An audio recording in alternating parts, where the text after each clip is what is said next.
बिस्मिल्लाहिर्रहमानिर्रहीम। अस्सलाम वालेकुम जी, मैं नजमुल हसन बाजवा हूँ। आज 7 अप्रैल है, सोमवार का दिन है। कुछ अहम तरीन खबरें। सबसे पहली खबर एक बड़े रहनुमा के मुल्क छोड़ने की। अचानक से फिर से त्यारे उड़ना शुरू हो चुके हैं।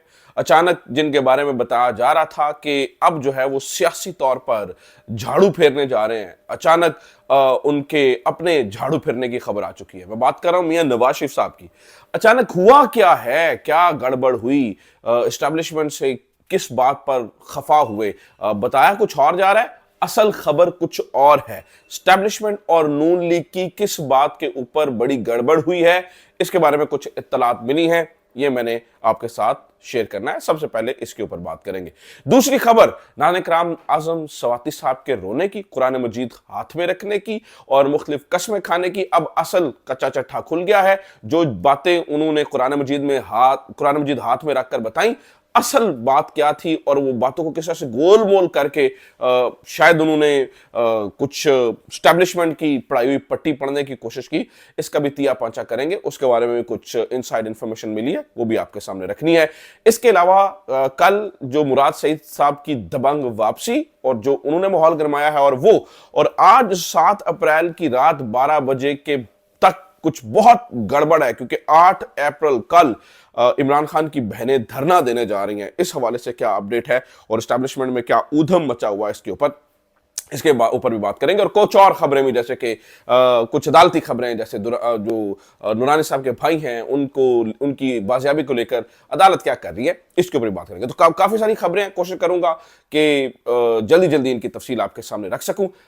एक दरखास्त के साथ कि अगर अभी तक आपने चैनल को सब्सक्राइब नहीं किया है तो सब्सक्राइब जरूर कर लीजिए, आपकी सब्सक्रिप्शन इंपॉर्टेंट है। और अगर ऑलरेडी सब्सक्राइबर हैं तो ज्यादा से ज्यादा लोगों तक शेयर भी कीजिए, ताकि हमारा पैगाम ज्यादा से ज्यादा लोगों तक पहुंच भी सके। सबसे पहली बात, नवाज शरीफ साहब क्यों जा रहे हैं? अच्छा, आप ये नवाज शरीफ साहब की इस वाली खबर ना, यानी मुल्क से जाने वाली खबर से अब 2 हफ्ते पीछे टाउटों की खबरें उठा के देखें तो वो क्या कह रहे थे कि नवाज शरीफ साहब पंजाब में निकलने जा रहे हैं, नवाज शरीफ साहब जल्द से जुलूस करेंगे, नवाज शरीफ साहब एक्टिव होने जा रहे हैं, बूढ़ा शेर एक्टिव होने जा रहा है, आंखें मूंदी हुई थी आंखें खोलने जा रहा है। ये खबरें आई, वो झूठ निकली। उसके बाद फिर हमने ये देखा जी नवाज शरीफ के बारे में बताया गया, नहीं नहीं नहीं नहीं, वो पंजाब की हद तक तो नहीं लेकिन लाहौर की हद तक एक्टिव हो चुके हैं, उन्होंने नजर रखी हुई है सियासत के ऊपर, वो अपनी स्पेस जो है वो क्लेम बैक करने जा रहे हैं। लेकिन वो भी नहीं हुआ। अचानक अब उनके जाने की खबर, तो बताया क्या नहीं जी, वो लंदन में चेकअप करवाने जा रहे हैं। और देखिए ऐसी कोई बात नहीं है, गड़बड़ नहीं है। लेकिन नाज़रीन, अब कहानी कुछ और खुल रही है। पता ये चला है कि एस्टैब्लिशमेंट और नवाज शरीफ या पर्टिकुलरली कह लीजिए नून लीग के दरमियान एक मामले के ऊपर गड़बड़ हुई है। वैसे तो क्या ही गड़बड़ दो मुताल्लिक यानी कि दो एक जैसे फरीकों के दरमियान होती है, जब एक बूट चाट हो और एक मतलब इस तरह यानी एक पॉलिसी, यानी एक उनके बारे में एक तासुर हो कि नहीं वो बिल्कुल उनकी बात मानकर चल रहे हैं, आंखें मूंद कर उनके अहकामात को मान रहे हैं, तो उनके इख्तलाफात की खबरें वैसे मायूब लगती हैं। लेकिन बहरहाल फिर भी पता ये चला है कि जब इस्टेब्लिशमेंट के खास तौर पर पाकिस्तान तहरीक इंसाफ और इमरान खान से मुज़ाकरात की खबरें आई, तो पता ये चला कि नवाज शरीफ कैंप के अंदर काफी ज्यादा सवालात उठे इस बात के ऊपर।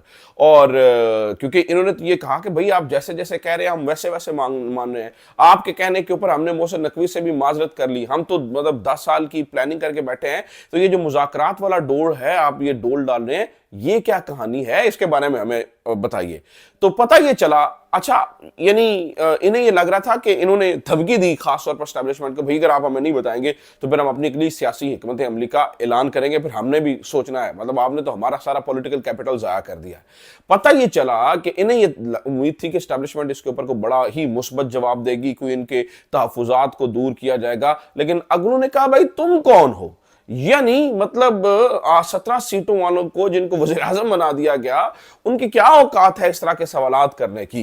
तो अगलों ने पता ये चला है कि बड़ा मायूस कुन, बल्कि बताने वाले बताते हैं जिस तरह से कुछ हमारे सीनियर जर्नलिस्ट ने रिपोर्ट किया कि भाई 100 गुना से ज्यादा मायूस कुन जवाब एस्टेब्लिशमेंट की तरफ से मिला, इसके ऊपर मियां साहब जो है वो काफी ज्यादा मायूस भी हुए हैं और उनके जो प्लान्स थे और वो उनका वो समझते हैं कि मेरा मौकफ ठीक था। शहबाज शरीफ ने यानी उनका यानी उन्हें लगता है कि सेंटर में गवर्नमेंट नहीं बनानी चाहिए थी, दिस एंड दैट। शहबाज शरीफ साहब की बात मानी गई और अब हम मुकम्मल इररेलेवेंट हो चुके हैं।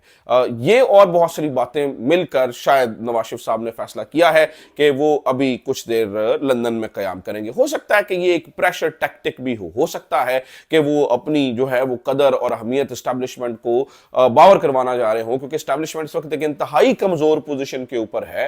एस्टैब्लिशमेंट एक इंतहाई मतलब एक ऐसे मामले के ऊपर है क्योंकि उनके ऊपर ऑलरेडी अमेरिका और ये और पीटीआई ओवरसीज पाकिस्तानी और इन सारी जगहों से बहुत ज्यादा प्रेशर है, वो ऑलरेडी सफर कर रहे हैं, तो वो एक नया महाज नून लीग के साथ नहीं खोल सकते हैं। हो सकता है कि उन्हें कोई टेम्परेरी झटका लगवाने के लिए मियां नवाज शरीफ साहब ने जो है ना वो रखते समाने सफर जो है ना वो बांधा हो और उन्होंने कोशिश की हो कि चलो ठीक है थोड़ा सा इनको जो है ना वो महसूस करवाया जाए। बहरहाल मुझे ये लगता है कि नून लीग और एस्टैब्लिशमेंट के दरमियान को बहुत ज्यादा दूरियां आएंगी नहीं है। उन्हें शायद इस बात के बारे में हो और ना ही वो कोई एस्टैब्लिशमेंट पीटीआई के साथ को बहुत सीरियस किस्म के मुज़ाकरात कर रही है, वो डंग टपाव काम कर रही है।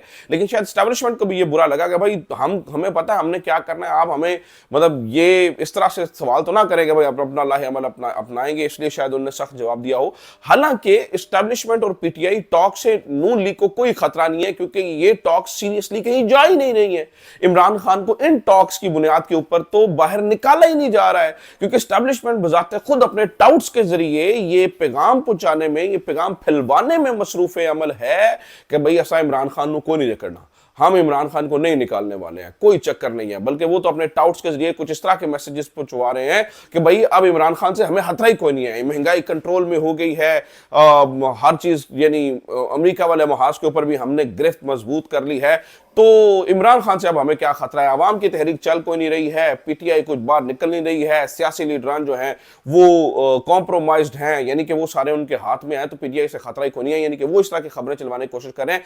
ऐसे में नाज़रीन किराम मुझे नहीं लगता कि एस्टैब्लिशमेंट और पीटीआई के दरमियान कोई सीरियस किस्म की टॉक्स होंगी और उनका कोई नतीजा निकलेगा, ऐसा बिल्कुल भी महसूस नहीं होता है। बहरहाल दोनों के मूड यानी मियां नवाज शरीफ साहब अगर रूठी हुई महबूबा की तरह अपना कुछ करना चाहते हैं, अपने कुछ नखरे वखरे दिखाना चाहते हैं तो ठीक है, वो भी बाहर जाके दिखा लें और वो भी कुछ अपना जो है ना वो पावर मसल पावर दिखाना चाहते हैं तो वो भी दिखा लें। इसके अलावा ये इनका बाहर जाना और ये इस ड्रामे के अलावा मुझे नजर नहीं आता कि कुछ हो। हाँ ठीक है, ऑफिशियली मियां नवाज शरीफ साहब की सेहत खराब है और ठीक है वो चेकअप करवाने आ रहे हैं, हम इसी बात को सच तस्लीम करते हैं, बाकी सारी खबरें हम झूठी मान लेते हैं जी। हम इसी ऑफिशियल खबर को सच तस्लीम करते हैं कि मियां नवाज शरीफ साहब जो है वो सेहत का चेकअप करवाने इधर आ रहे हैं। तो ये कहानी आपको बैकग्राउंड और ये सारा मामला सिर्फ ये है।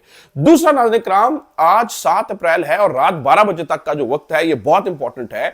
आज जो भी बातें शातें मनवानी है, मैंने पहले भी बताया था, आज से 72 घंटे पहले मैंने एक वीडियो की थी और मैंने कहा था कि ये बहुत इंपॉर्टेंट वक्त है, इसके अंदर कुछ ना कुछ इन्हें कर जाना चाहिए, किसी एक को नहीं तो झुकना पड़ेगा क्योंकि मामला डेंजरस तरफ जा रहे हैं। अब तक की इत्तलात के मुताबिक नाज़रीन किराम एस्टैब्लिशमेंट की जानिब से कोई किसी किस्म की कोई झुकाव वाली खबर सामने नहीं आई है, बल्कि उन्होंने तो आजम सवाती साहब को भी अपेरेंटली लॉन्च कर दिया है इमरान खान साहब को डिस्क्रेडिट करने के लिए, और वो भी कुरान मजीद आजम सवाती साहब हाथ में उठा के बता रहे हैं जी, बल्कि मुझे ये कहा गया था कि आपने जो है ना वो इमरान खान की तरफ से टास्क दिया गया था कि आप आर्मी चीफ से मुज़ाकरात करें, यानी कि अपेरेंटली ये शो करने की कोशिश की गई है कि आर्मी चीफ साहब ने दरवाजे नहीं खोले, इमरान खान ने तो बड़ी मिन्नतें और तरले किए लेकिन आर्मी चीफ साहब मान नहीं रहे। अच्छा, इसका भी पहले बैकग्राउंड स्टोरी आप सुन लीजिए, फिर हम जरा रात 12 बजे के बाद और कल 8 अप्रैल को क्या हो सकता है उस पर बात करते हैं। इसकी आजम सवाती वाली पहले कहानी सुन लीजिए।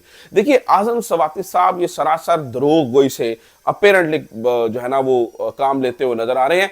उसकी वजह यह है कि हमारे तक जो इत्तलात हैं वो ये हैं कि इमरान खान साहब ने कभी किसी को नहीं कहा इस तरह से, क्योंकि इमरान खान के बारे में तो ये भी बताया जाता है कि वो हूं से ज्यादा जेल के अंदर मतलब जवाब भी नहीं देते हैं। उसकी वजह यह है कि इतने माइक्स, इतने कैमरे, इतनी चीजें लगी हैं कि यानी इतनी चीजें रिकॉर्ड हो रही हैं कि उन्हें इमरान खान उन्हें बड़े अच्छे से अंदाजा है कि उनकी रिकॉर्ड की हुई हर बात कल को इस्तेमाल हो सकती है, तो वो क्यों हुई इस तरह की बात करेंगे। नंबर 1।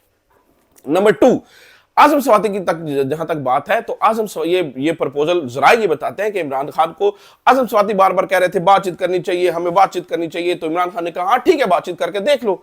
अब इसके यानी इस खबर को इस तरह से एंगल देना कि मुझे मैंडेट दिया गया आर्मी चीफ से बातचीत करने का, ये इंतहाई एक बेवक्त पर इमरान खान को डिस्क्रेडिट करने की कोशिश है। मुझे नहीं लगता कि इसका कोई और कोई फायदा होगा। तो तो आजम सवाती साहब हों, इससे पहले भी जितने लोगों ने इमरान खान को डिस्क्रेडिट करने की कोशिश की है, शायद आजम सवाती साहब वो भूल गए कि वो तमाम लोग बजाते खुद पीटीआई से डिस्क्रेडिट होकर बाहर हो गए, इमरान खान साहब का कुछ नहीं बिगाड़ सके हैं। तो मुझे लगता है कि आजम खान सवाती वाली खबर भी जो है वो कोई बहुत कुछ बिगाड़ नहीं सकेगी, बल्कि ये खबर भी अपनी मौत आप मर जाएगी। अब नाज़रीन किराम आ जाते हैं रात यानी आज कल 8 अप्रैल वाली खबर के ऊपर, तो वो जरा उसकी कहानी भी सुन लीजिए। नाज़रीन किराम, अभी तक की इत्तलात के मुताबिक इमरान खान की बहनों का ये इरादा पक्का नजर आता है कि कल अगर 8 अप्रैल को इमरान खान से मुलाकात नहीं करवाई गई इमरान खान की बहनों की, तो वो धरना देने जा रही है। मुझे लगता है कि एस्टैब्लिशमेंट शायद ये रिस्क ना लेगी, एस्टैब्लिशमेंट के लिए ये रिस्क काफी बड़ा हो जाएगा। हो सकता है कि मामला ट्रिगर कर जाए अगर इमरान खान की बहनें धरने पे बैठ गई और अगर वो कैंप लगा के अडियाला के बाहर बैठी होंगी, तो पीटीआई के लिए डूब मरने का मुकाम होगा। और पीटीआई अवाम के प्रेशर के ऊपर, सोशल मीडिया का प्रेशर इतना है, वो चाहते ना चाहते पीटीआई के लीडरान को वहां पर पहुंचना पड़ेगा, उनके साथ बैठना पड़ेगा, पब्लिक मूवमेंट शुरू हो सकती है। एक चांस बन सकता है कि ऐसी मूवमेंट्स ऐसी ट्रिगर होती हैं कि कोई ऐसी ट्रिगर होकर कोई बड़ी मूवमेंट शुरू हो जाए, कोई बड़ा मामला शुरू हो जाए। मुझे लगता है एस्टैब्लिशमेंट के उसके ऊपर चांस लेगी, हो सकता है मुलाकात करवा दी जाए। लेकिन अब ये इनकी इतनी अनप्रेडिक्टेबल सिचुएशन है कि मुझे लगता है कि एस्टैब्लिशमेंट के अंदर इतना कॉन्फिडेंस डेवलप हो चुका है पिछले कुछ अरसे से, वो कुछ भी करने से डरते नहीं है, कुछ भी करने से रुकते नहीं है। तो ये भी ऐन मुमकिन है कि हो सकता है कि वो कल जो है वो चांस लें, कहे ठीक है जो करना जो कर लो, देख लेने पीटीआई की ताकत कितनी है कि नहीं है। वो बार बार पीटीआई की ताकत को आजमा चुके हैं, उन्हें पता है कि पीटीआई के जो लीडर्स हैं बहुत ज्यादा वो उन्हीं के साथ मिले हुए हैं, कॉम्प्रोमाइज्ड हैं, वो कुछ करेंगे नहीं। तो हो सकता है कल वो ये एडवेंचर करने के मूड में भी आए। बहरहाल अब तक की इतलात के मुताबिक जो इमरान खान की बहनें हैं वो इस बारे में खैर बारी बड़ी पक्की नजर आती हैं और वो ये समझती हैं कि हमने जो है ना वो हमारे भाई की जिंदगी और सेहत सबसे इंपॉर्टेंट है। अगर कल हमें नहीं मिलवाया गया तो हमने तो आखिरकार जो है ना वो ये धरना देना है और बैठना है। तो कल एक सीन क्रिएट हो सकता है। बाकी नहीं नाज़रीन किराम, अदालतों की बात तो वो उनसे भी कुछ बहुत अच्छी खबरें नहीं है। मैं तो उन्हें यही समझता हूँ कि अदालतों से तो मैं मुकम्मल मायूस हो चुका हूँ। अदालतों से तो कोई ऐसी खबर नहीं आ रही है जो कि किसी ठंडी हवा का झोंका हो। खास तौर पर आज जब अहमद नूरानी के भाइयों के हवाले से जब जो इतलात पहुंची है वो बड़ी हैरान कुन है, वो बड़ी डेंजरस है, वो बड़ी मतलब मायूस कुन है। आज इतने दिन हो गए अहमद नूरानी के भाइयों को उठाए हुए, कहाँ पर वो कियानी साहब की अदालत होती थी, कहाँ पर यानी ये इस्लामाबाद हाई कोर्ट में ऐसे समातें हो रही होती थी और बंदे ऐसे रिलीज हो रहे होते थे। कहां पर अब ये अदालतें हैं कि जहां पर अभी तक सेक्रेटरी दिफा ने रिपोर्ट ही पेश नहीं की, एक सफे की रिपोर्ट दे, उन्होंने कहा नहीं भाई रिपोर्ट पेश करें, यानी कि लंबी से तारीख पे तारीख। शायद इसीलिए इस्लामाबाद हाई कोर्ट को फतह किया जाना था और इस्लामाबाद हाई कोर्ट फतह हो चुकी है। इसके अलावा मुझे नहीं लगता कि इस्लामाबाद हाई कोर्ट से हमें कोई उम्मीद, मुझे तो कोई खैर बहरहाल अपने पाकिस्तान के अदालती निजाम से अब कोई उम्मीद जो है वो बाकी नहीं रही है। तो ये नाज़रीन किराम अब तक की खबरें हैं, ये इत्तलात है। उम्मीद करता हूँ ये वीडियो आपके लिए इंफॉर्मेटिव रही होगी। अपना ख्याल रखिए। खुदा हाफिज़। पाकिस्तान जिंदाबाद।